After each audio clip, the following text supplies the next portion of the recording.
real family, not friends round here. We stay loyal to the end round here. Someone tell me how the enemies. I don't want to be living this for the rest of my life. How's that we're beefing? Where they at? All their death threats, but we're still breathing. When we catch one of them, we got section. And I kept saying, like, what am I going to do now? Round here, I might show you with the men round here. With the men. Give a fuck about your friends round here. Get dragged out your bends round here. Dragged out. When it goes down, sides get taken. It reveals who's real and who's faking. Beef comes up. We are supplying them with 40 years worth of information. 40 years? 40 years. Names come in the media, Mohammed, Abdullah, whatever they are, all these Muslim names. The realists never have to. I'ma show you with the men. And she said she'd been raped. We have serious allegations from children who say that you were involved in the rape and prostitution of them, that you were a kingpin having them trafficked. Bullshit, mate. Listen, don't come with these, I'll come in your home and smack you across your face in. You don't really want trouble, mate.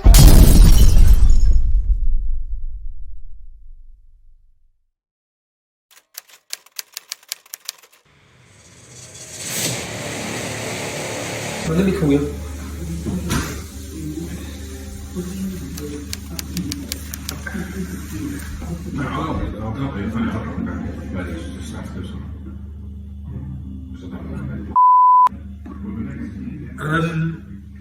Well, look, I'll come meet you.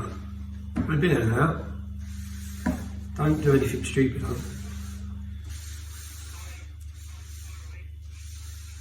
No, I'm actually in Manchester.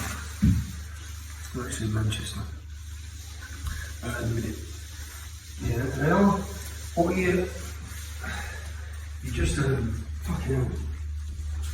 Where are you? In Telford? Don't do anything stupid. Seriously. Don't.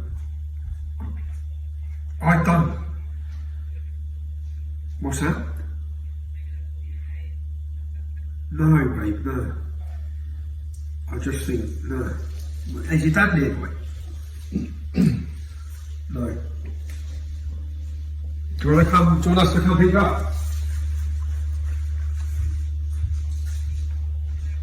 Yeah.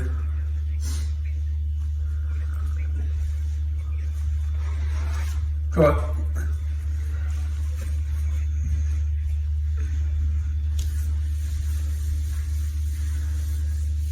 There's so much better way to fucking hammer these bastards. There's so much better way that's not going to jeopardise you. What's that? I'm not going to hurt them. I'm just going to kill myself, actually. I'm just going to sit outside here. And I'm just going to kill myself because I can't, you know what? I've got no life. I've got no life ahead of me. I've got nothing except more issues, like more mental health issues, like more fucking relationship issues. I haven't got fucking anything else except more shit. So, I thought I've been thinking about it for ages, and I thought I might as well just come back here. Because at least people won't fucking blame it on something else. You know, at least people will fucking know why I did it. Lauren, why don't you? See, as I said, I could drive there an hour, you could drive to me an hour. Why don't you just come to where I am? And you don't, they win then again. Do you know what I mean? They win then again. I think they already won though. No, but they already won. You know, we were trying to figure out what I could compare rape to so that other people can like have something that like so they know how it feels, yeah, but there is fucking nothing that compares to rape. The only thing that compares to rape is torture. So the only other people, apart from other rape victims, the only other people who can identify with it is fucking people who are victims of torture. That's the only thing I can think of to compare it to. And that's the reason it's fucking illegal. There's nothing to compare it to. And that's why it's so fucking wrong. And they can't see that. They fucking killed me anyway when they raped me. So I don't even know why I've been alive for the rest of the time of my life. Well, Oh man. Please don't do anything, darling. Just come here. I'll come pick you up. We can drive here and let's just talk, because they do win. They win because the potential. I don't even know what to say to you, because I know what they've done, and I can't even imagine how you must feel. I just know that people who love you ain't going to want you to kill yourself or him. And if there's any way of getting you help, I'd help get you whatever help you need. I'll just say please don't do anything stupid. No. And do you want us to come get you, or do you want to drive here? I don't know. I don't really feel like being saved, to be honest. Where? How far is your mum and dad? How far does your mum and dad live from where you are? My mum doesn't live that far away. Babe. Oh, I don't feel like going there. Come up here. We've got empty bedrooms. We're in a 5-bedroom house. There's an empty bedroom. You're welcome to come and stay here. And we'll talk. We just had a shit curry, but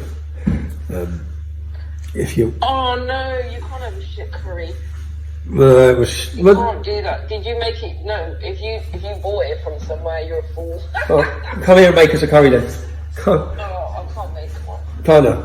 If you buy a shit curry, then fuck knows what they put in it. Yeah. Because if they don't make it with love, then they're probably making it with shit. Yeah. Alright, well, yeah, why don't you just come up here, babe? And then I can't believe you in Telford either. But come up here. We're only an hour.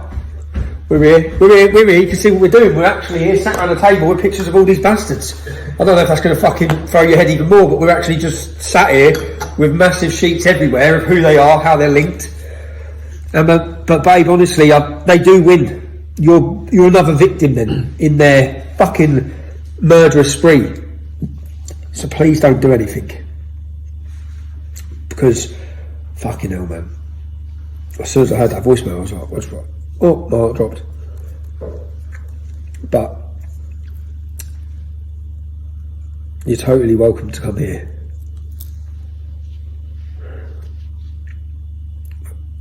You're just going to wind me up with the maps. Yeah, I'll put them away. How about it? You don't have to look at them. We just had it here because we were discussing work. So, I'll put them away. Just come up here. I can't even, half the people, I fucking escaped really early. I was so lucky. That doesn't matter. None of it matters. Don't worry about maps. As I said, it doesn't matter if you never want to talk to me or you don't want to participate in this documentary or anything. None of that matters, yeah? So come here, you don't even have to talk about it. I don't give a shit. We've got a pool table here and a bar in this house. It's a beautiful house. But you're welcome to just come up here, babe, and just take a chill, man. Take a chill. Oh, babe, I'll send you a location, yeah? I think it's an hour, isn't it? Telford's an hour from here, isn't it? I think it's an hour from here, babe. Yeah? Alright. Promise me then that that's what you're doing, and you're just going to come up here and not do anything stupid. Don't leave me without. I have enough fucking shit in my head at all. So just come up here. I know. Like, you get yourself into trouble all the time. I know. Story of my life. You can't even help it. I know. So I'm a magnet. Like a naughty school kid that never got it out of your system. I always said I used to shit stare on the school playground. I've just gone to a fucking international level. Yeah. Oh God. Alright, come up. Are you coming up then, yeah? Yeah, I'm coming. Okay. Alright, Sam, see you in a bit. I'll send you a location now. Do you want me to do live location via WhatsApp? You can. You can. Alright, Sam, I'll do that I've now. got a different WhatsApp number, so you can't. Message me on your WhatsApp number then, yeah? And then I'll send you it. Yeah. Alright, see you in a bit. Bye-bye. So I was tracking down victims and following the Telford story, and I saw a girl online making comments about wanting to kill the men who had raped her and abused her, and it all come to a head because one of them was just getting released. So she's obviously read it and made comments saying how it's destroyed her again. Now reading this, it's brought it all back, and she wants to murder him. So I tracked her down. I found out where she was. I went to see her. She answered the door and, what are you doing here? I said, explain, I've just read your messages. I want to find a better way for you to expose these men and try and tell you not to do anything stupid. And then we had a nice meeting. We sat in the back of the car for about 3 hours, just talking through. We've come up here, we're in the north of England now, to get sat together for a month to go through the documentary. And I've messaged her. And this is how, that's mad. Like, I've messaged her saying, hi Lauren, how are you? Any thoughts on about us getting together? And literally, not sure we'll get a chance to do it in person after today. I've then played a voice note from her. Hi Stephen. So I don't know if I'm going to be available after today. As you were texting me, I was on my way up, and I'm here now. So I'm just sitting outside somebody's house. After reading her messages, then it's like, she's outside the house, she's going to kill him. So we rang her, but then madly, because she sent me a live location, she was parked in Telford. But you see all the years later, look at their lives. Look at her life. And then she's gone on to, okay, I won't kill him, I'm going to kill myself. She is now, see where she is, her live location. So when, okay, she's on her way. She wasn't just sat there, she was in Welland, the Muslim area of Telford. Now she's on her way here, so. She's an extraordinary woman, a woman whose life was destroyed by these men when she was just a girl. She's written an amazing book sharing her experience. It's called No Way Out by Kate Alicia. You can buy it on Amazon. Please go and buy it. And what you'll find when you read it is that one of her abusers was a man called Ahmed Nawas. Ahmed Nawas. Now I want to go back to our interview with the survivor from episode 2 and pick up the story of another girl.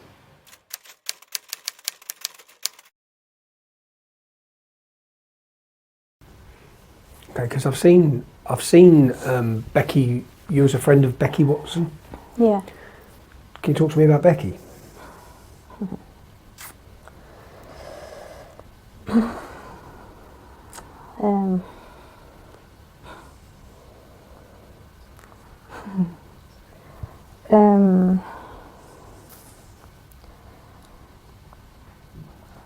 We lived near each other. This one day in particular, she'd gone missing, and we was all looking for her. Anyway, she was drunk on the park. Some Asian lads had bought her some cider, so she got drunk, and when she got back home, her mum asked me and another girl if we could watch her while she went shopping. And I was sat in the front room with her. I'm 15 and she's only like 10. And she's just sat in the chair opposite me, you know, like we are now. And I didn't say one word. My other mate was having a go at her, saying, you know, that basically disgusted me for drinking and giving her like a hard time. But I didn't say a word. I just sat there and I just watched her. And you know when you look in someone's eyes and stuff and you can just see through their eyes. And she reminded me of me. But when, yeah.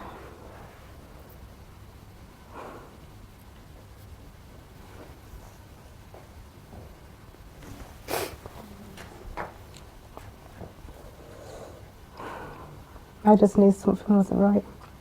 I could just see. And then after then, she ran upstairs and she wouldn't let like our friend in. So I started speaking to her, and she told me that how like she just started to get involved with Asian men and stuff like that. She started to get a bit like out of control.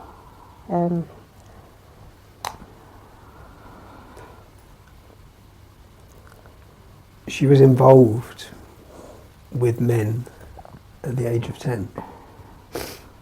When you say involved, what do you mean? She just started to hang around with him. She hadn't done anything then.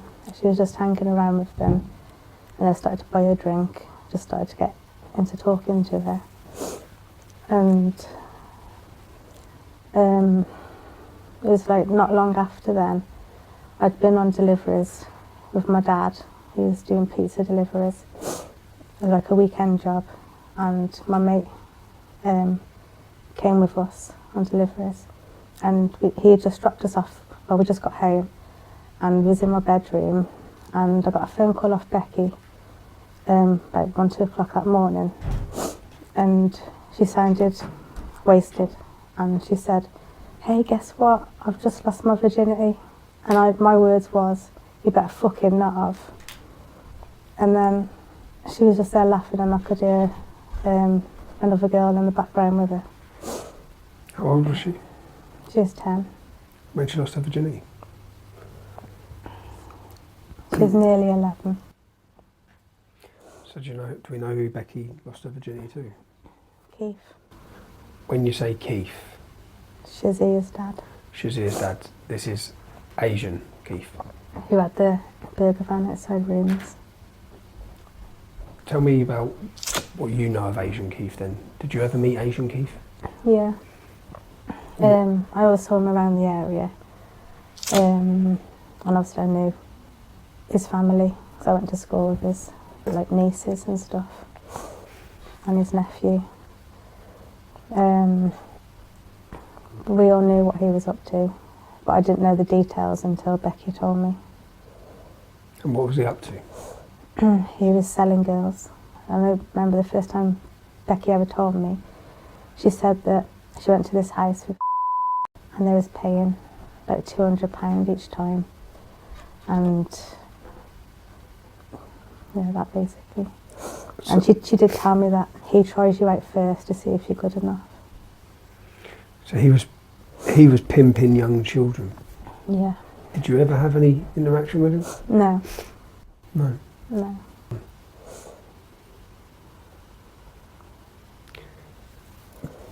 Tell me more about Becky Watson and what happened with Becky. Well, things got bad, obviously. Trying to start. I started meeting her from school and things like that. So she did start hanging around with a few other girls her age. And then as time went on, trying to think how old I was. I think I was 16. Yeah, she had just turned, trying to remember, I think she just turned 11 and then I had just turned 16. And I was in Regent Street. There's like a walkway to Wrekin College where the bridge is. I don't know if it's still there, but there was like a bridge. And I was there with Jibby and was drinking. And was waiting for Munchie to finish work. And I got a text on my phone off Becky saying help. So I said to her, "Where are you?" And she said, like at the house, but she had showed me this house near the Wrekin, like a few days before. So I just ran there. I don't even know how I got there. I just ran there. And if you go like round the back of this house, there's like a gate. You go through the gate into the back door. I went and then you're into the kitchen. And as I walked into the kitchen, straight in front of me, there's like a front room. And yeah, that's when I saw what was happening to her. What was happening? She was being raped by knife point. On like, there's like a mat on the floor. And she was just lying on the floor. And who was raping her? I don't know who he was. He was just this like muscly man. He had like really dark, obviously dark hair, but it was like quite thick on top. And he had a really deep voice. Was he on his own in there with her? Yeah. What happened then? I was just screaming to get off her. And then he just turned around, he turned his head back to me, because I was like at the, back of him to the side, like that, but like a really deep voice. And I panicked and I just ran into the kitchen and I got a knife and stabbed him in the back. And then I just screamed at Becky to run. and we just ran. And I phoned a couple of lads I know from Birmingham, because I just thought we needed to get out of Telford, and I asked if they could come and get us, and they come and picked us up, and they took us to Birmingham. But then Keith was ringing Becky up, going mad, and said that I'd killed the man. So then, obviously I got scared, thinking I'm going to jail and things, and Becky said she'd take the blame because she was younger. But I said no way. And then I think it's silly, but we performed like a ceremony thing where you slash your hands and rub them together and you become blood sisters.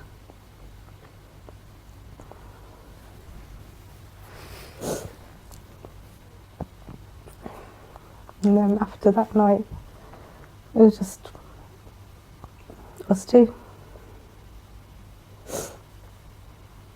So like a few months later after that, I had something in my head, I wanted to go back to that house. But we went the front way, not the back way. There's like a grass bit and a tree, and we was there watching the house.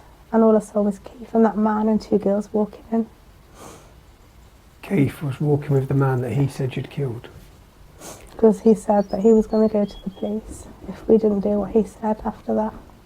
So he used that situation to get you to do whatever he wanted because you were scared. But I said that Becky wasn't doing nothing, I'd do it all. But then some men would say that they wanted Becky because she was younger and fresher. And then I just have to turn around and say, yeah, but I'm more experienced, take me.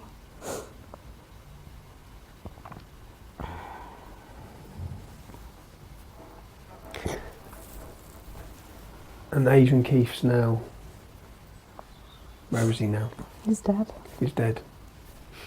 Do you know if he ever faced any justice? No.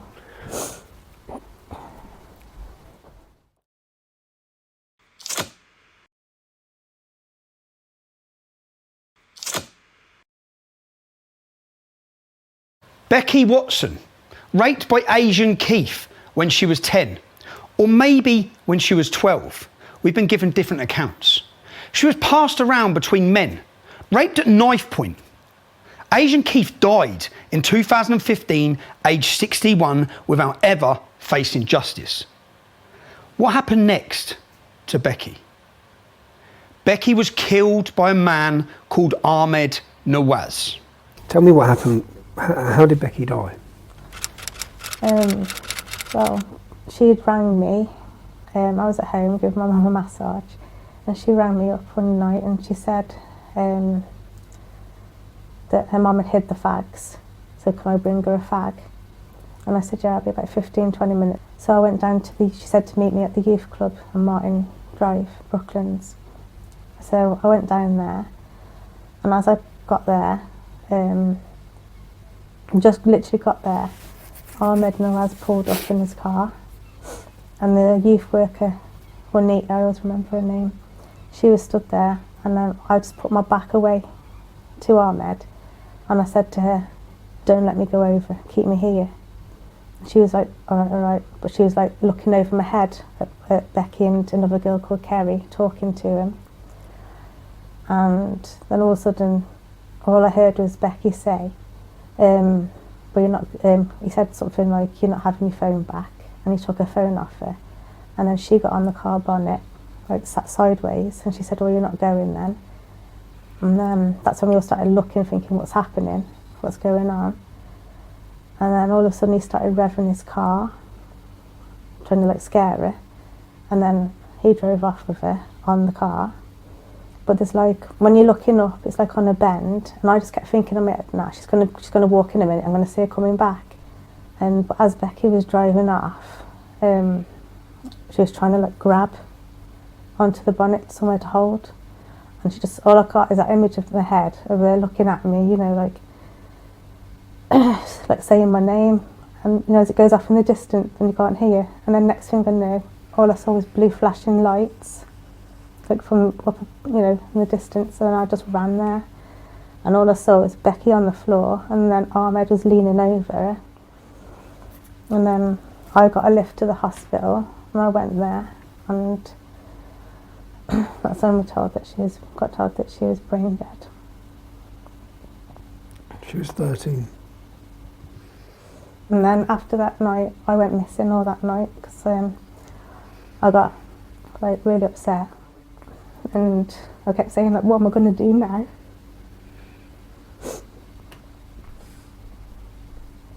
So I started smashing my head to try and make myself brain dead.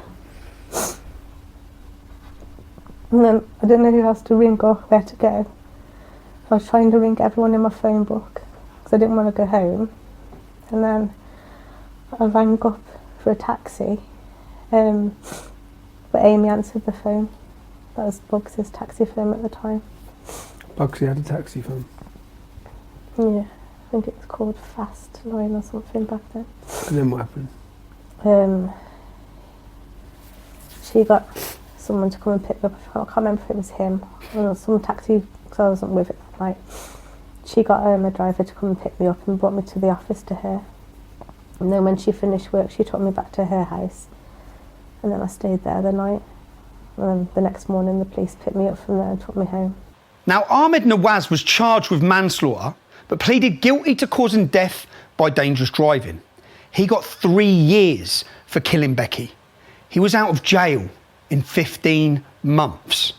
It was reported as a prank gone wrong. But was it? Was it death by dangerous driving? You see, the background to her tragic killing is very important. And then going out with Imran at the time, but then she started seeing Ahmed behind Imran's back. But we didn't know this at first. And then one night Ahmed had picked me and Becky up when we was walking. And he said he'd give us a lift home, but he didn't take us home, he took us up the Wrekin. And what happened up the Wrekin? He said that I had to sleep with him, or so we couldn't go home. But I said, I'm not doing it, she's here, or Becky's here. So then he made her lie on the floor with a coat over her head, in the back. And then me and him went off, and I had to have sex with him. But while that was happening, the police come. The police come whilst you was having sex with him up the Wrekin? And I just literally, we jumped up and started walking, and then they checked all in the car, but they couldn't see anyone because she was on the floor. And then after that, I told what happened because I didn't know that she was sleeping with him. She was still with Imran. And then this one night, we got the phone call. Me and Becky was at mine in bed, and we got a phone call. They wanted me to go to the bottom of my street. And then Becky was like, you're not going on your own. And I said, I'll be fine. So I went to the bottom of the street, and he just went, get in the car now. So I sat in the front, and Becky got in the back with Michelle and Sam. And he drove to the Brooklands, to the back of the shops in the car park. And he went, get out now. So I got out, and I thought, he's going to beat me up or something now. And then he pushed me against the wall. He was in front of me. And then he just grabbed me by my head and threw me onto my knees. And then he basically stuck his penis in my mouth and wouldn't let go of me. And then when he finished, he still wouldn't let me go. And then he weed in my mouth. And then I just literally spat it out, being sick. And he just got up and walked off and goes, get in the car. So I just got in the car. And as I was getting in the car, Michelle went to him. Did you do it? And he went really serious face, evil. It's he was still angry. And then all of a sudden he burst out laughing and went, yeah. And then she was laughing as well. How old was Same age as me. So he ejaculated in your mouth and then urinated in your mouth? Yeah. Because we had told about what happened up the Wrekin. As a punishment? Yeah. But then it got worse as well after that, because we found out then that night, obviously, because he was with Michelle in the car. And we found out then that them two were sleeping together. So then Becky went and told Imran, because she was really good friends with him. And they were best friends, brothers. So he got upset because he really really did like Michelle. So then Ahmed was after Becky then. That's why he pulled up at the... That's why he pulled up that day at the youth club? Yeah. Because she told him about him taking you out and raping you? Because she had told him then? No, it's because she had told Imran that Michelle was cheating on him with Ahmed. Okay, so Becky told Imran that Michelle was cheating on him with Ahmed. And about what happened with me as well. And about what happened with you, and that's why he pulled up at the youth club that day. That's why she's dead. Okay. Where's Ahmed Nawas now?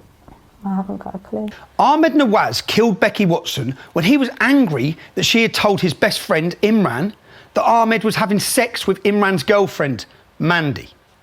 Ahmed Nawas raped our survivor up at the Wrekin. Our survivor then told Mandy. Our survivor hadn't known that Ahmed Nawas was having sex with Mandy at the time she confided in her. Ahmed Nawas violently, orally raped our survivor and then urinated in her mouth as a punishment for confiding in Mandy. And then Ahmed Nawas killed Becky Watson for telling Imran that his best mate, Ahmed, was shagging his girlfriend behind his back. Ahmed Nawas got just 3 years for killing Becky Watson. He didn't face justice for any of the violent rapes of young girls, including our survivor, leading up to the killing of Becky. And when he got out of jail after just 15 months, we have survivors who tell us he carried on violently raping young girls. Just listen to Becky Watson's mother. A 20-year-old Pakistani man and a passenger had pulled outside the youth club and he switched his engine off. Becky was first leaning against the bonnet and it looked at first she was in conversation with him. She then sat on the bonnet and there was some sort of altercation and she refused to get off his bonnet. He took it upon himself to start his engine and to drive over 200 metres with her clinging on the side of the window. And this was in front of all her friends, and at some point she fell off and sustained a head trauma. No other injuries or marks. I arrived at the scene with her 12-year-old brother to watch helplessly as the emergency services tried to resuscitate her lifeless body. 3.5 grueling hours later, I was told that she was brain dead and her life support had to be switched off. And the worst thing I had to go through was tell her 12-year-old brother that she's going to have to say goodbye. I read in the statements that the passenger kept telling the driver to slow down and pack it in. He did this in cold blood anger. It was no prank, only his pranks and still her. Because how dare a 13-year-old white girl not do as she was told and show him up in front of his friends. He got 3 years and served 15 months. The police never asked for a phone and they were fully aware of what happened 10 days prior and all the other times. And yet, the chief superintendent visited me within days of Becky's death and stated he did not want her death to be classed as a racial attack. I told him he needs to open his eyes as there's something going on in this town and it involved Pakistani men and young girls and drugs.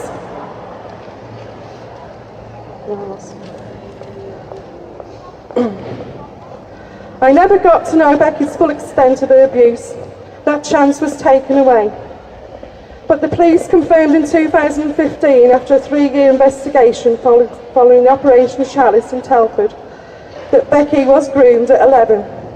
And they have evidence on at least 2 occasions that she was trafficked to Birmingham and Manchester. I do not know who her perpetrators are, and most likely never will. But they did say the reinvestigation did highlight new perpetrators.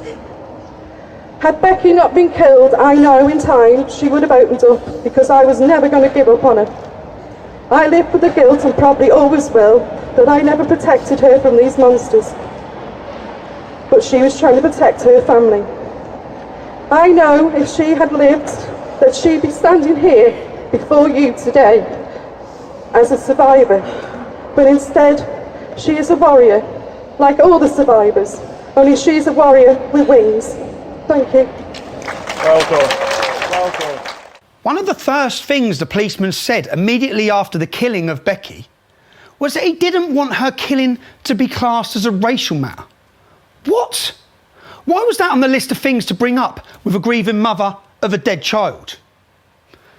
The judge said Ahmed Nawas had snuffed out Becky's life, and Ahmed Nawas got 3 years for killing her and was out of prison within 15 months. 15 months for the death of a 13-year-old child. We've had testimony on camera that he went on to continue raping girls after coming out of jail. Becky's mum might not know who her other abusers were, but Munchie's phone number was in Becky's phone when she was just 12 years old. Remember Munchie from episode 2? In fact, you don't have to look far to find evidence of muddle-headed thinking on the part of the police. And isn't it odd that the inspector in Operation Chalice, when talking to Channel 4, is worried about sensitivities to do with the race of the perpetrators? And when Lucy Lowe was murdered, as we saw in the Guardian headline, the police, they played down.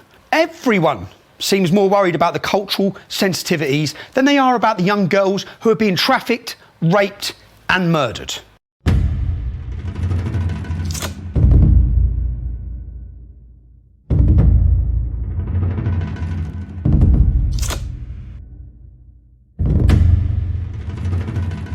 So what did Telford Chief Superintendent Tom Harding have to say in 2018 about what's been happening on his patch? Oh, that's not good. Not good at all. He said that the sex crime claims were sensationalised, and a memo was sent around the police, saying most of the sex with these little children was consensual. You know, the 10, 11, 12-year-olds. Consensual sex, Tom? Not really, mate. Now, that's not a good start for Tom Harding. This is 2018. I'm not playing this down. What I'm saying is that for many years we've identified CSE as something that we're seeking to tackle, and I've had, in the last 2 years, I've had additional resources provided to me by the Chief Constable and PCC, because it's something that we really want to work hard on jointly with the local authority. I'm going to translate that limp-wristed, mealy-mouthed political speak for you. What he's saying, number one, they're seeking to tackle child sexual exploitation. That's his intent. See, politicians are great at announcing their intent, but not so great at delivering results. In your case, Tom, results means criminals being banged up. Number two, in the last couple of years, they've had additional resources provided. He wants you to know his failure in the past is nothing to do with incompetence or corruption, which it is. He wants you to know it's nothing to do with that. It's because he was short of resources. Number three, not resources to get you for traffic offences or anything like that. Resources to deal with child rape. Number three, he really wants to work hard on the problem, jointly with the local authority. More intent, and he wants you to know it's not just him who is failing, it's the local authority as well. Well, what does working hard or smashing child raping, drug dealing, Pakistani gangs look like? What does that look like? That's the question you're asking yourself. Have a look at this. In this photo, you will see Bugsy. Bugsy's our main alleged gang leader of rapists from episode 1. You'll see Crowie. Crowie is Munchie's brother-in-law, you know, Munchie from episode 2. The ones accused of raping little girls and drug dealing. They're the Benallis, that's their gang name. Now sitting down, here they are sitting down with various police leaders, including Tom Harding and the Police and Crime Commissioner. Tom Harding left West Mercia Police in 2020 and apparently took some of his best practice to Gwent. Newsflash, people. If he's an inadequate, clueless idiot in West Mercia, he'll be an inadequate, clueless idiot in Gwent. But that's what happens in the police, you see. If you're useless, you're reassigned.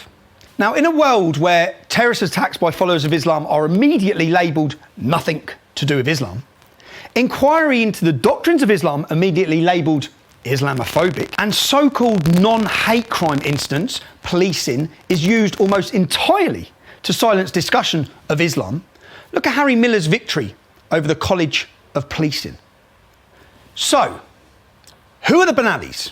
We're all family, not friends round here. We stay loyal to the end round here. Someone tell me how the enemy's sleeping. It must be cowards that we're beefing. All their death threats, but we're still breathing. When we catch one of them, we go Section 18 him. GBH with intent round here. I might show you with the men round here. Give a fuck about your friends round here. Get dragged out your bends round here. In the last episode, we saw the police in Telford kneeling, taking a knee at the feet of Akib Khan, his hands on their heads, and Bobby Khan tweeting how the Benalis have got the police under control. It actually seems like that to the rest of the country. The police are under the control of the Islamic community in Telford and every other city. The Benalis have got the police under control. Izzar says the police want a truce. Who are the Benalis? These are the Benalis. Bugsy, Charlie, Munchie, Crowie, Izzar, Akib, Akil. All of our so-called men who are alleged to have been involved in the rape of children in Telford in our previous episodes are Benalis.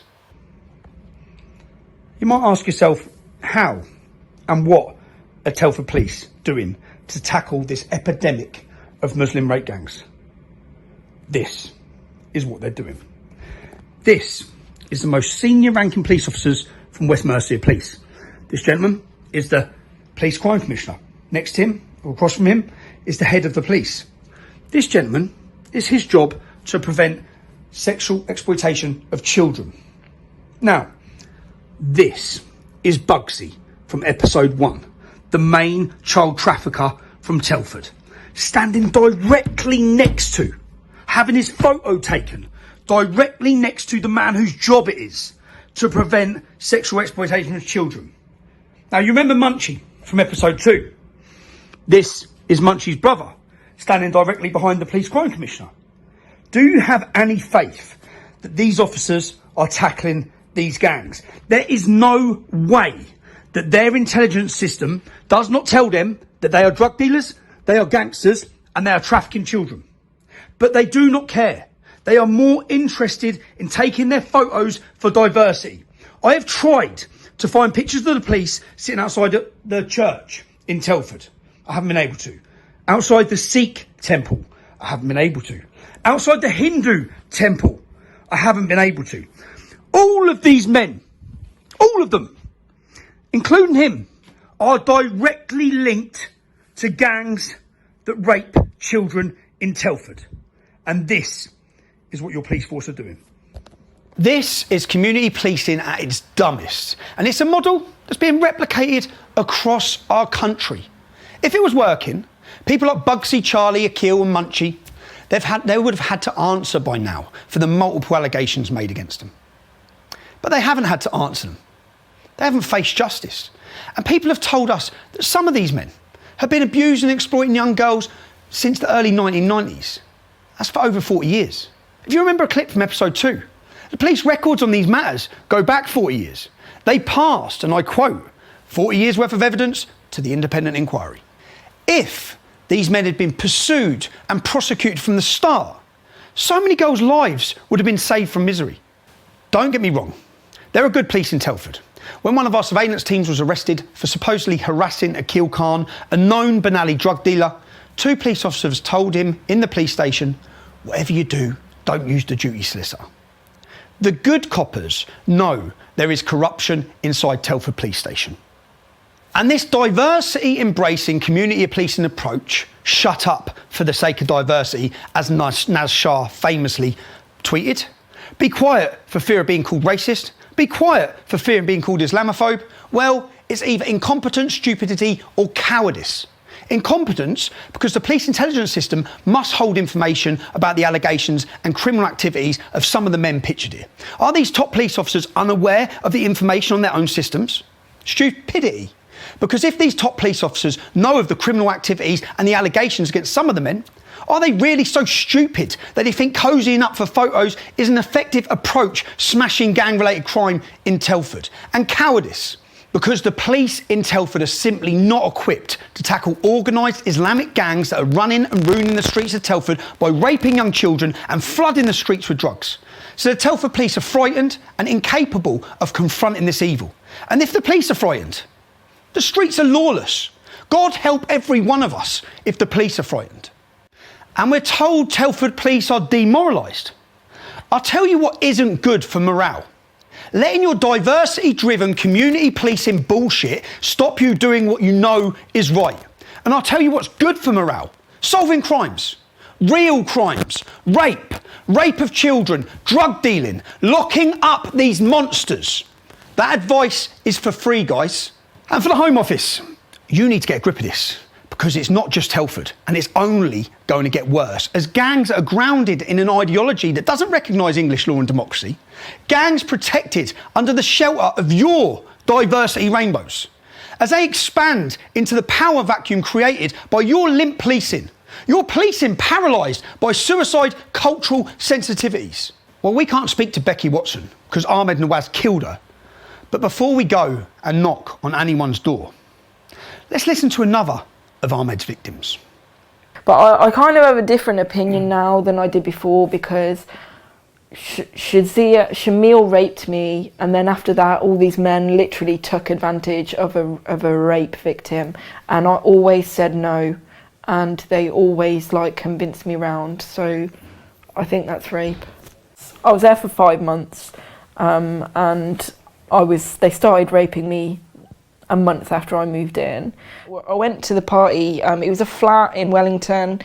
There was about five of the men there, and there was 2 other women that were older than me, and they were both very drunk. And then there was a guy who I thought was a white guy, but that was Dave Vasardi, so he was mixed race. I have said since that I actually wish that I was drunk, because it wouldn't have hurt so much if I was drunk. More warning signs: no sheet on the mattress, no sheet like duvet cover on the duvet, and I'm going, oh, why isn't the bed made? Is that because you're a bachelor and you just don't ever make your bed? And he's like, yeah. So I was like feeding him his own answers, so he didn't even have to answer.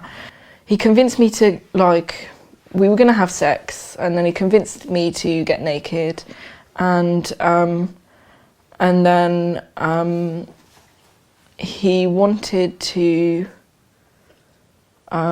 he suggested like doggy style, so then I got into position, and while I was like on all fours, instead of like having normal sex with me, he raped me anally. I didn't know he was going to do it. He knew what he was about to do. Like, he'd like must have been planning it behind me before he did it, because when he forced it inside me, I pulled away because it was painful. And he was already ready for that, so he knew that I was going to pull away, and he just pushed his body into me, and just pushed his body into me until I got caught between the headboard and his body. So my shoulders were all like crushed against the headboard, and I couldn't move, and I was screaming at him to stop, because at first I thought he'd just got the wrong hole by accident, but he carried on, and he didn't stop, and it was really painful, and he was really hurting me, and I smashed my head on the headboard, and I just literally I was pinned down until he had finished, and then as soon as he finished, he ran out of the room, and then Manny came in, and I was a bit like in shock, and a bit like trying to think, what do I do next? And I was just going to put my clothes back on. So when Manny came in, I was like looking for my clothes, and Manny was like sat next to me, and he put his arm around me, and he was going, why are you getting dressed? After that, like, because I didn't think I could cope with anymore, and then they were like trying to imply that I was going to have to do more, and I was a bit, and the other girls were going in and out of the bedrooms as well, but they were really drunk, so they were like laughing and seemed okay, so I didn't know what was going on properly, and And then the night went on for ages and ages. So that's when I met Dave. Dave was just like filling me in. He was like, what is a girl like you doing here in a place like this?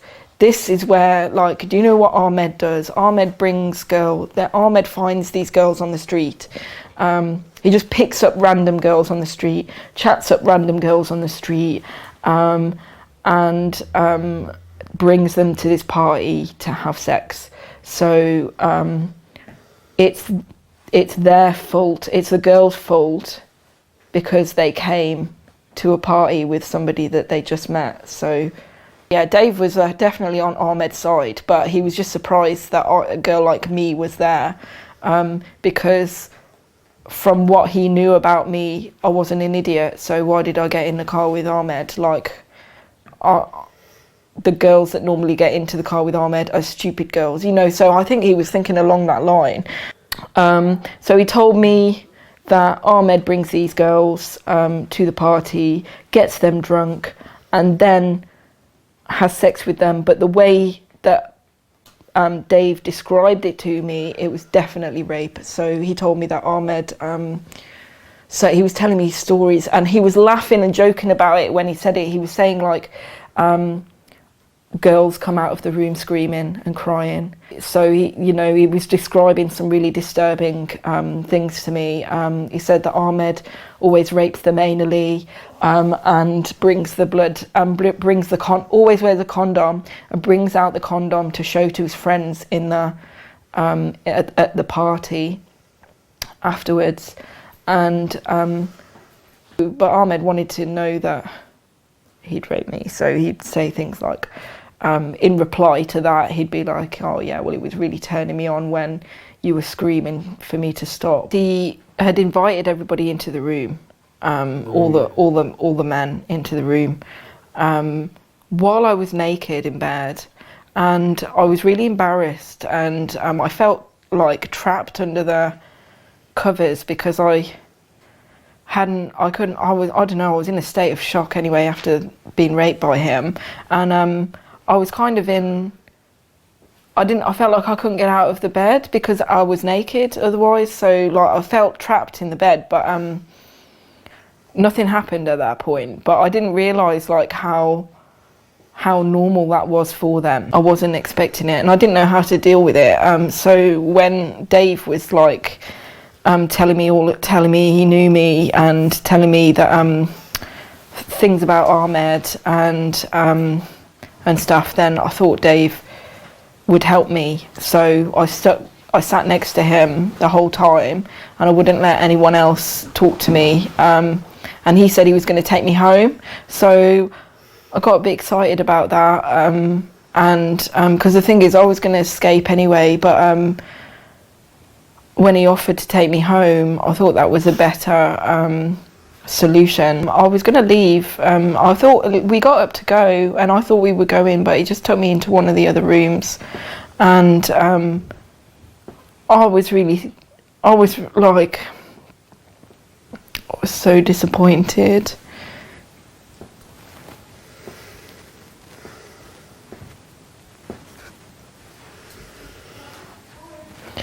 And he sat me down, I knew what he wanted to do, and do you know what, I just gave up in my head because I thought I just wanted to go home, and then so he just sat me on the bed and laid me down, and like literally I was like a statue, because I just wouldn't move unless I couldn't say no, but I just let him put me how he wanted me. And then I can't even say that we had sex, because he had sex with me, and I don't know, he's just one of those guys that would never comes, and he just had sex with me for ages, and I was just like, he probably wouldn't come because I was like I was just like a stone cold zombie underneath him. He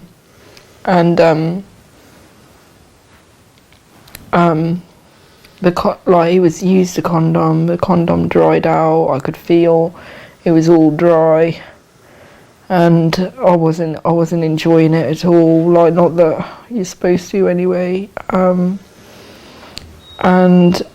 It was hurting and it was itching and it was horrible and it wouldn't finish, and you know, it started getting light outside.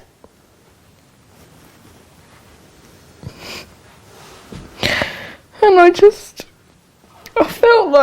felt dead inside, honestly, because like, who would even put up with that? Like, there's no point to it. Like, I couldn't even say anything. I couldn't even complain.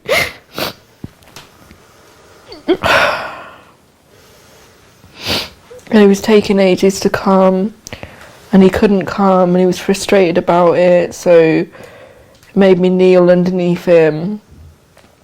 And then he was like wanking in front of me, and he still couldn't come.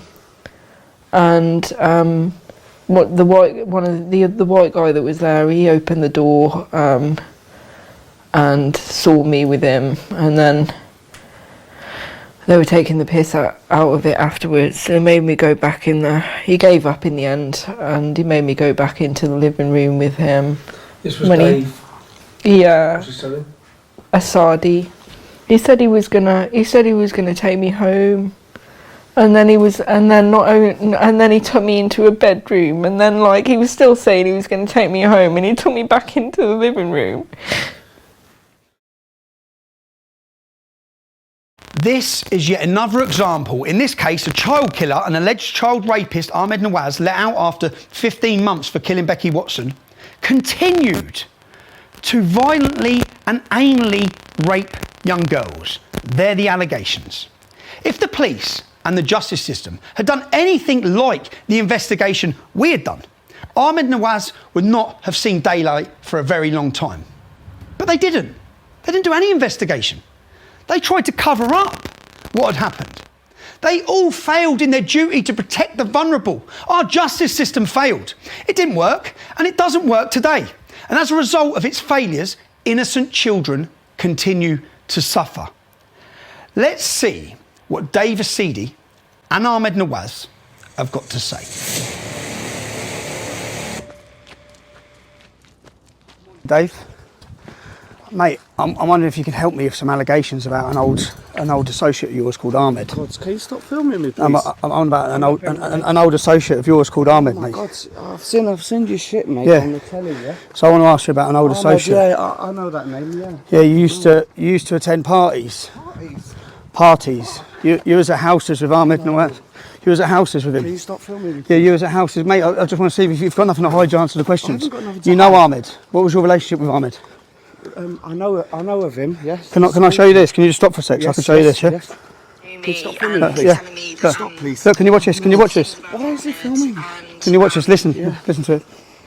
Get round the front. Can you stop filming Yeah, me, listen please? to it. All right, ready? Do you want to listen to it, mate? Because your response is needed. Your response is needed. Wait, just stop. I choose to participate in... Can you stop filming Do me, you please? want to listen to what the girl's got to say? She's talking about you. She's talking about you. Is she? She's talking about you. So should we listen to what? Do you want to listen to what she's got to say? Just stop and listen to what she's got to say. Would help me, so I sat next to him. So she's just been anally raped by Ahmed in a house. Anyone else talk to That's me? bad. That's real bad Then- stuff, mate. Then you've sat down next to her. You said you're going to take her home. I got a bit excited about that. You said you was going to take her home from this house after she got raped. Yeah, that probably... I don't know who's been raped and who's not. But do you remember her at the house? And you said you were going to take her home. I recalled her face, yeah? You recall her face, yeah? Yeah. Well, carry on listening. Sorry, were you going to say something? Carry on listening because you're a witness to what happened. Just stop. Stop for a sec. Stop. Because just stop for a sec. I don't want to be filmed. No, just stop for a sec. No, Okay, I don't want to be filmed. Look. Stop fucking filming Listen, me. listen. Listen to what she says. Listen to what she says. All right. I was like... She was excited because you were going to take her home. Okay. So disappointed. But then what? listen. You recognise her, don't you? Yeah, I do recognise Do you recognise her? And he sat me down on. I knew what he wanted to do. Me? She's on about me, yeah? In one of these parties with Ahmed Nawas? Right, I've never been to any parties. You just said you recognise her and you're aware of Ahmed? Yeah, I do. I know who she is, yeah. I remember her, yeah. You do remember? And Simple question then, Dave. Did you rape her after Ahmed Nawas raped her? No, sir. No way. on the bed and lay me down, and literally I was like. Was you at this party? Was you at a house with her? I've never been at any party. Was you at, not a party, a house where Ahmed Nawas was raping girls? No. Your comments were that he takes girls there regularly. My comments? Put me how he wanted me. You know Charlie, he's present in this house as well. Is he? Okay. I don't know. He's just one To be honest, He wanted to rape her. You didn't let him rape her. I don't listen. But he wanted to rape her. Had sex with me for ages. Look, listen. It seems like you had a problem ejaculating. I had a problem Ejaculating. This is like a stone cold zombie underneath him. What was your relationship with Ahmed then? Ahmed, relationship, we have no relationship. What were these house gatherings about where girls were taken in and out of rooms and raped? I don't fucking know. You don't know? Well, Charlie was there. You know Charlie? To be honest. You know Charlie because Charlie's cousin is the main rapist and their family were the main rapists from this town. Okay. Well, his uncle Keith, Asian Keith, was now him and his son. You should go and probably speak to them. I'm going speaking to anyone who've got allegations against, and you're one of those people, Dave. What would you have to say? Nothing. Well, look at her. Look at the pain in her face. Look, she's crying. Yeah. I feel deeply for her and traumatic experience, but unfortunately, it's got nothing to do with me.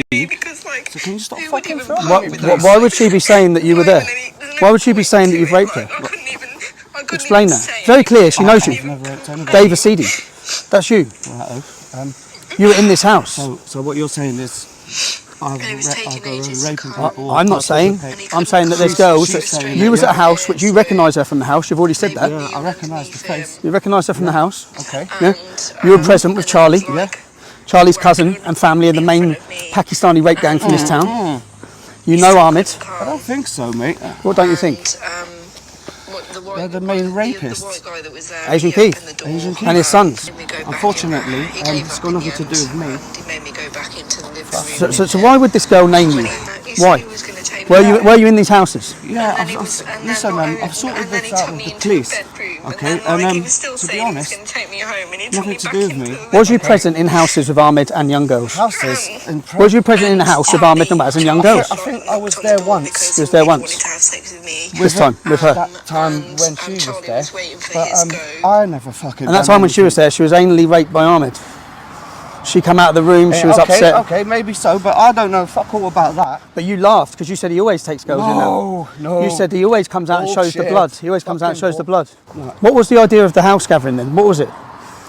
What was it? If there was girls going in and out of different rooms with men, and men all one by one. Well, my friend used to live, my friend lives there. Which friend? My friend Charlie. I used to be friends with Charlie. Yep. Okay, and I was just simply going to see him. There was no party or... Was there girls getting taken in and out of rooms? No. No? I was working at the time and I got there, to be honest, I used to go and see him after work. So I think anything might have happened, definitely happened before. So you're saying this girl's just randomly making up about you? No, I'm not saying she's making it up. I'm saying I wasn't fucking there. That's what I'm saying. Maybe she met me around that time zone, but to be honest, no. I don't participate in anything like that, mate. I don't appreciate you know, asking me if I would like to be filmed. This is your right to reply? Yeah, I'm replying. I've replied. I've told you, nothing to do with me. I don't rape girls. I've got nothing to do with anything. What was your relationship with Ahmed? We friend of a friend. Long time ago. We was young, basically. Okay, let me ask you another thing then. So, friend of a friend. So you were aware at the time that he was in, that you were associating with him, that he'd killed a 13-year-old girl. Yeah, I heard about. He'd already killed her. Off the grapevine, yeah. Who he was sexually assaulting and abusing as well. Okay. Yeah. And then you're in a house with him, with other girls. No. You've just said you was. You remembered and said you was there with Ahmed. Yeah, once. Yeah? There's one time. Once you was there. There was some girls there, but there's some girls there. No fucking sexual activity whatsoever. No. No rapings, nothing like that. To be honest, I'm innocent, man. I do not wish. You know, I've asked nicely, move your cameras from my face. I don't want to be associated with stuff like this. Unfortunately, you are associated. How? Then you're in a house with him and other girls. I heard it was an accident. Girls It wasn't murder. girls are being brought in and out of bedrooms to be raped. They're the allegations. In quite horrific circumstances and quite detailed circumstances, when you listen to the detail. Do you want to watch that video again of what she says? I don't want to watch it, to be honest. You don't? I know for a fact I haven't raped anybody ever in my life. Okay. Ever. Oh, David. And listen, I don't like... Okay, pull the camera off him. Oh. I've done nothing wrong, mate. I do not wish to be filmed like this. I'm putting a documentary together. This is part 4 of the Rape of Britain. I've seen some of your I've done stuff, mate. I've done investigation. I think it's fucking horrific what's been going on. Well, you've admitted you was in the house with Ahmed. Right, yeah, one time. For these parties. No. When I say parties, I've heard about this. I've been. Well, you would have heard about it because Charlie, your mate, who you were going around to see. No. His family were the main rape gang family in this town. That's nothing that I know about, to be honest. No. It's been all over the news. It's not something that really people are gonna go around bragging about, is it? It's been all over the news, national news. I don't things like that, so I will never turn up to any convention like that, to be honest. There's places in Telford where they can go for parties like that. You go and chuck them a few quid and get your fucking ends away. But the thing is, but you remember this girl specifically? Yeah, I remember her face. Yeah, I know. You remember being in a house. Yeah. You remember Ahmed being there, but you can't recollect what you were doing there. I was definitely doing nothing out of the ordinary. Nothing sexually. It was nothing like that. On the night of... Okay. All right, thank you. Okay, mate. Thank you.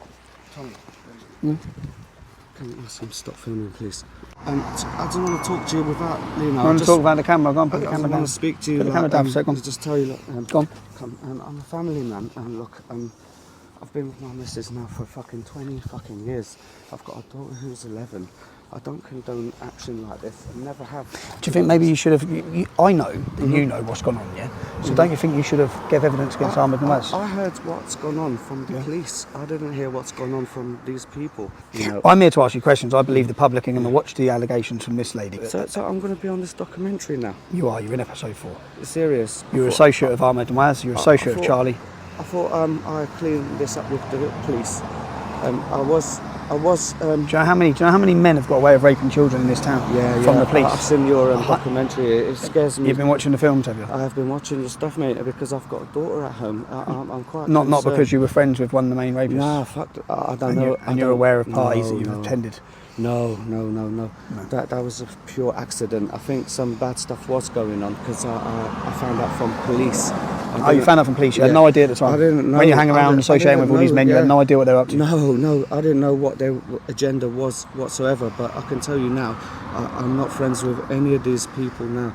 I was young, I have no judgment, do you know what I mean? Like I was just there, that's it, but I wasn't there. You was just there. Stuff was going on, like I used to go and see him for a cup of tea regularly, once a week, yeah. I used to go and see him for a cup of tea, and I went to see him, and they brought girls round. There was girls there one occasion, and like some bad stuff must have happened. Nothing to do with me. How many girls were there on the occasion you were there? I can't remember. It's going back about 15, 20 years. Do you remember how intoxicated the girls were? I can remember not a lot, to be honest, about the night, but there wasn't that intoxicated. There was like... How many girls were there? I don't know. How old were the girls? Bearing in mind I spoke to them. I don't know, I wasn't chatting them up, to be honest. You wasn't chatting them up? No. So you were in a house, you didn't think it was strange, there's underage girls in there? I did think it was a bit peculiar. I sort of said, who the fuck are these people, And what was the answer? Because they were getting taken in and out of rooms? I don't know about the taking in and out of rooms, and I don't know anything about that, to be honest. There's places we can go around here, everybody knows where it is as well. For that sort doesn't change the fact that vulnerable young girls were taken in and out of houses, and at the time you were present in the house, and there's allegations against you. I wasn't there, to be honest, when that horrible stuff was going on. You wasn't there. No. Can we walk? Come on. I feel provoked now. I've done nothing wrong, mate. I just got to let you know, Tommy, that is, you got this one wrong. Well, your answer will be in the episode, okay? Will it? What you're saying will go into your answer here. I don't want to be associated. I know you don't want to be associated, but what you've done so far is you recognise the girl. You remember being there. You know Ahmed. You know their cousins are rapists, and you know that young girls were being taken in and out of rooms at a house that you were present at, and you were a bit confused about it. Yeah, because I got into a bit of trouble over that stuff that night, and the thing. What trouble did you get into over that? With the police, like they basically come round saying what happened, this, what happened. I said nothing's happened.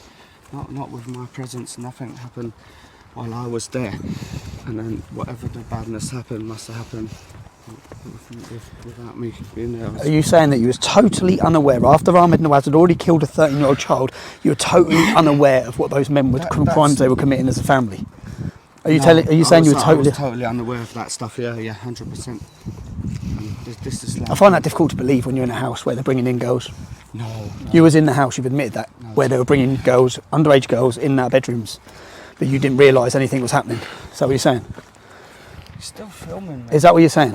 You was in a house, Ahmed Nawas, their cousins, all the rape gang, were bringing young girls. I'm unaware of the... You've said you was aware, you were there, and they were bringing young girls in and out of bedrooms, but what you're saying is you were totally unaware of what was happening to the girls in the bedrooms. No, I didn't see the girls coming in their bedrooms or anything like that. I didn't see anything like that. No? To be honest, no. No, I don't condone action like that. I'm not totally not into that stuff. To be honest, you know... Can you tell them stop filming though? They're filming. It's not. They're filming. For security. You know? It is, mate. It's for security. This sort of stuff, it's nothing to do with me. You know it's nothing to do with you, but you have already confirmed you were present at the house. Yeah, but that's not my fault. That's nothing to do with rape and girls and young girls. I just used to go there anyways. I used to go to share a cup of tea with my old friend Charlie from back in the days when I was young. I went there the one day. Yes, there was a few girls there. They wasn't underage. To my knowledge, they look old. They look old enough, to be honest, to me. But so this girl here, you're saying, she's totally making every single thing up. Is she? No, I'm not saying that. I believe her, to be honest, but the thing is... well, you believe her. Well, her allegation is you took her into a room after Ahmed Nawas had raped her and you raped her. Yeah. Okay, I didn't rape her one bit. Did you have sex with her? Listen. Did you have sex with her? No, listen. Did you do anything sexual with her? I'm not answering your questions, mate. Did you do anything sexual with her? We can sort this out. Simple question. Did you do anything sexual with her? We can sort this out in court. Dave, did you do anything sexual with her? We can sort this out in court. Did you do anything sexual with her? See you in court. Did you do anything sexual with her? See you in court. Answer the question. If you've got nothing to hide, did you do anything sexual with her? Did you do anything sexual with her? Yes or no? Listen. Simple answer, yes or no. Why are you dodging that question? I'm not dodging. Did you do anything sexual? Did you do anything sexual with her? I've answered your Did you do anything sexual with her? Why are you asking me these questions? It's a bit personal. Did you have sex with her? No, I'm not answering your questions. You're not answering my questions. No, finishing. I've answered your questions. See you later, Dave. See you later. Listen, mate, why do you want to know who I've had sex with? Because she was in a room after being raped by Ahmed Nawas. You've told me. So, and I'm asking you a simple question. Did you that evening have sex with her? Well, why do you want to know who I've had sex with? You're in a house with vulnerable women. Yeah, I didn't know they're vulnerable women or who's know. vulnerable and who's not vulnerable. I went in the house one time, I've told you. And did you have sex with her? I've told you the Did you have truth. sex with her? Listen, I've had sex plenty of times, mate. Did you rape that girl in that house? No way. Did you have sex with that girl in the house? No way. Did you have sex with that girl in the house? No. Is your opinion of it that it wasn't rape because your opinion is it that it was consensual? Consensual, okay. Did you have sex with her in that house? I've never had sex that's not consensual. And did you have sex with her in that house? Listen, no. I've never had sex that's not consensual. And that's all I've got to say. Okay, Dave, thank you. All right, mate.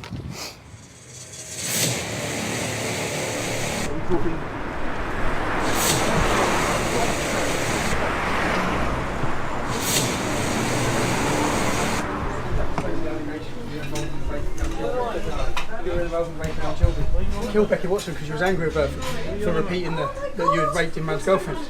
What about the allegation, mate, you took a young girl up to the Recon, a school child up to the Recon, you ejaculated in her face and then you urinated in her face. What do you have to say to that allegation? What are you on about? I'm here to ask you a question. I have multiple young girls, school children on camera. I have multiple young girls who allege that you're involved in raping them and prostituting them. Even after coming out of jail after the Becky Watson, you continue to anally rape children. Your thing was anal, wasn't it? I have multiple young children who name you, who did not know each other. You're involved in the prostitution of raping young children. How many people in here know that this man is a 13-year-old child? How many people, unsuspecting people, are sitting in these businesses eating food in your premises and they don't know the serious allegations that are put against you, Ahmed? What do you have to say? Tell me what you have to say. How many people here know that there are allegations against you for anal rape of children? You took a young girl up into the woods and you urinated in her face. That's the allegation. What do you have to say?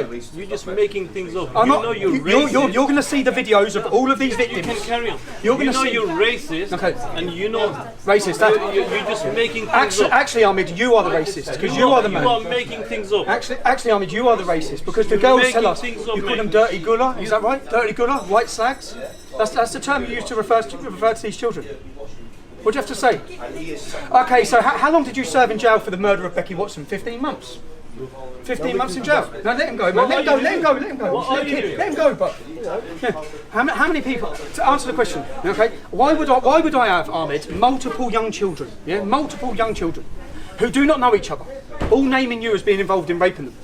Excuse me, please.